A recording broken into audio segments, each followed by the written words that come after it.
Bonsoir tout le monde. Merci d'être venus aussi nombreux. Le thème de la conférence de ce soir étant « Pourquoi mon chien ne peut rester seul ?» Nous avons invité le professeur Tranxen, qui est spécialiste des troubles du comportement à l'Université de Berne.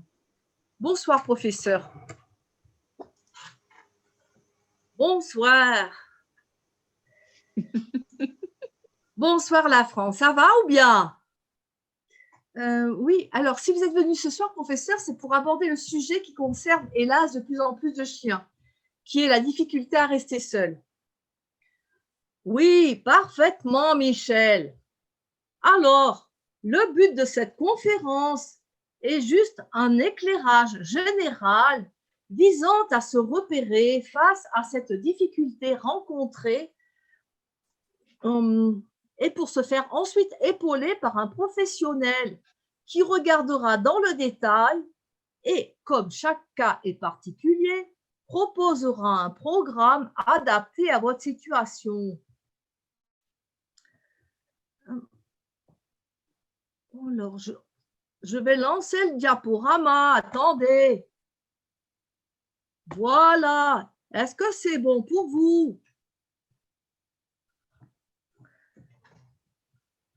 Donc, pourquoi mon chien ne peut pas rester seul? Tout d'abord, le contenu.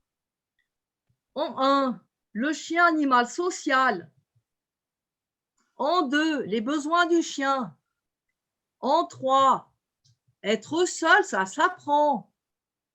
En 4, quand vous le laissez seul. En 5, s'il s'agit d'ennui. En 6, et si c'était de l'anxiété?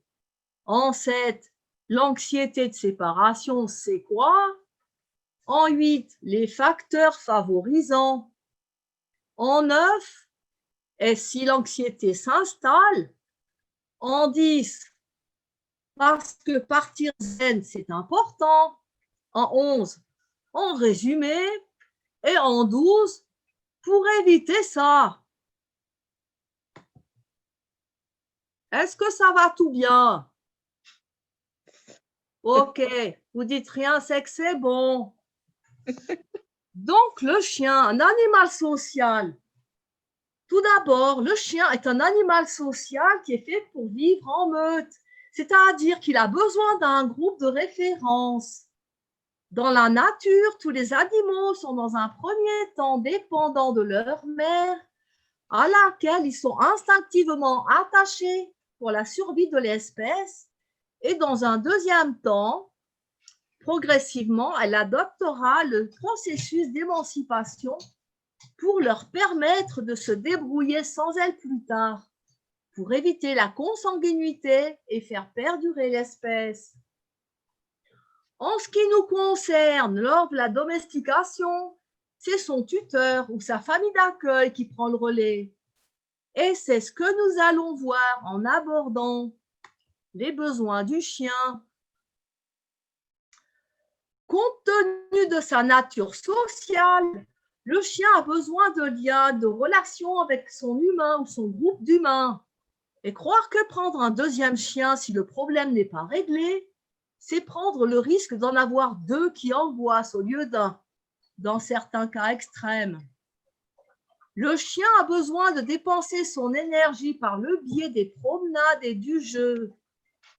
Et même si vous avez un jardin, aussi grand soit-il, il ne remplacera pas votre présence à ses côtés en balade. Aucun chien n'optimise son terrain s'il est seul, sauf si vous avez des taupes, ce qui transformera votre compagnon en tractopelle et votre terrain en champ de mine.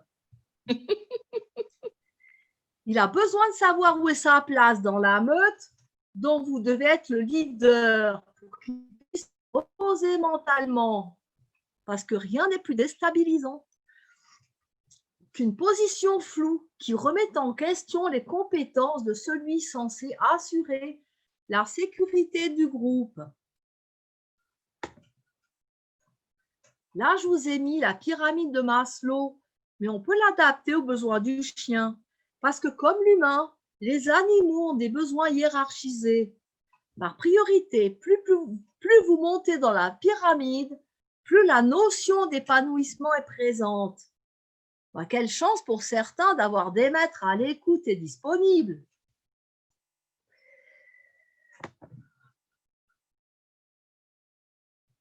Être seul, ça s'apprend. Les liens d'attachement sont donc nécessaires pour établir une relation et permettre une stabilité affective du jeune animal. Apprendre à rester seul est aussi important pour rester serein en toutes circonstances. Imaginez si vous deviez être toujours sur le qui-vive, mais quel inconfort! Quand vous le laissez seul, c'est donc vous qui prenez le relais pour l'amener progressivement à être autonome pendant votre absence, pour éviter toute souffrance exprimée de plusieurs manières en fonction du caractère et du degré du mal-être. Vous avez les pleurs, les aboiements et vocalises qui sont responsables de la plupart des litiges entre voisins. La malpropreté qui est un moyen de décharger son stress émotionnel. La destruction d'objets qui est un véritable défouloir pouvant entraîner dans certains cas des accidents graves s'il y a ingestion de matière.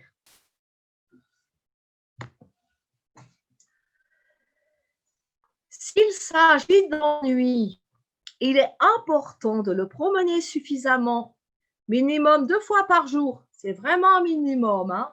Et même si vous avez un jardin, et surtout si vous avez choisi une race énergique comme les terriers ou les bergers, etc., il faut lui laisser à disposition des jouets qui peuvent l'occuper, comme des balles, un tapis de fouille, un picolino permettant une interaction et une stimulation de ses capacités cognitives. Il est démontré que ces jeux occasionnent une concentration et une dépense énergétique dignes des joueurs d'échecs.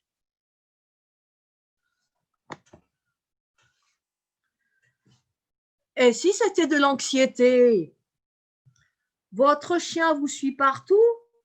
Il semble inquiet dès que vous changez d'endroit? Commence à s'exciter quand vous vous préparez à partir? Il halète, il salive et il vous atomise la maison quand vous vous absentez. Eh bien, il semblerait que rester seul pour lui soit vraiment insupportable. Il est nécessaire de demander de l'aide pour désamorcer le processus avec un professionnel de notre association qui sera à l'écoute de vos besoins respectifs et mettre en place un protocole comportemental rééducatif avec l'aide précieuse des fleurs de Bach. Pas le compositeur des cantates, hein, mais le docteur, évidemment. Alors, l'anxiété de séparation, c'est quoi? C'est un état émotionnel dans lequel l'animal se trouve quand il est séparé de sa figure d'attachement et qui génère une souffrance psychique. Cette extrême tension le pousse compulsivement à aboyer, à hurler, à gratter, à déféquer, même à se lécher pour évacuer la tension, bien sûr. Ce mal-être est forcément dénué de raison, c'est pour cela qu'une aide extérieure compétente est nécessaire. Et ce n'est pas la peine de le gronder non plus parce qu'il ne comprendra pas et vous augmenterez son anxiété. OK. Les facteurs favorisants. Les conditions d'élevage sont déterminantes pour votre futur chien. Un chiot issu d'une lignée de chiennes stressées et dans certaines conditions risque de l'être à son tour. Stressé, j'entends. Alors, ce qui va forcément avoir des répercussions sur son caractère qu'il faudra remanier avec patience. Et souvent, ce sont ces chiots-là qui attirent des personnes sensibles qui veulent bien faire en les surprotégeant. Il suffit que ce même maître soit de nature inquiète pour faire une fusion détonnante qui aura des chances de déclencher des détresses lors de la séparation. Séparation nécessaire, hein, car la vie nous contraint à aller bosser pour nourrir la famille. Reste à savoir combien de temps vous disposez pour vous consacrer à votre animal et pour que cela convienne à tout le monde. Il y a aussi des épisodes de vie qui nous marquent émotionnellement et que votre animal ressent, car ce sont des vraies éponges. Dans les cas de séparation, par exemple, de décès, il absorbera votre émotion, d'où l'intérêt de se faire épauler par diverses techniques, la sophrologie, les fleurs de Bach et bien d'autres encore. Votre manière de partir et de revenir peut aussi être source d'anxiété, surtout si vous culpabilisez de le laisser seul. Et si l'anxiété s'installe, si ces états de détresse ne sont pas résolus, des troubles plus graves peuvent se manifester, comme de la dépression. L'animal ne veut plus manger, il se laisse mourir. De l'automutilation par léchage excessif. Et ça peut aller jusqu'à l'agressivité. Je vous conseille vivement d'intervenir avant.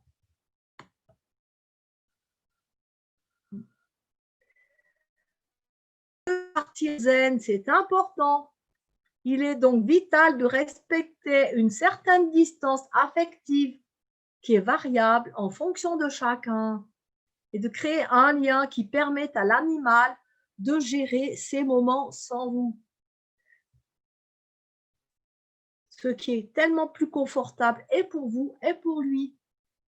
Il est donc essentiel de déterminer la nature du problème que votre chien manifeste par un ou plusieurs comportements précités. En résumé, vous l'aurez compris, vivre avec un chien est une telle source de bonheur qu'il serait dommage de passer à côté.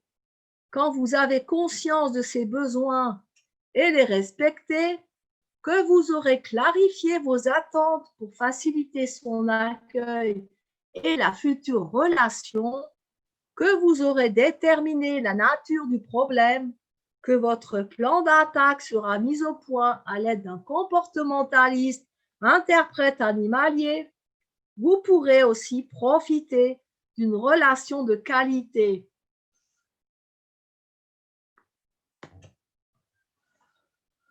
Et pour éviter ça, vous êtes au bon endroit pour améliorer votre quotidien et refaire des projets avec votre animal qui aura la chance de passer le restant de ses jours en votre compagnie grâce à votre amour et votre pugnacité. Ça serait quand même dommage de lâcher l'affaire, hein. Voilà, merci de votre attention et pour votre engagement auprès de nous. Des questions ou bien?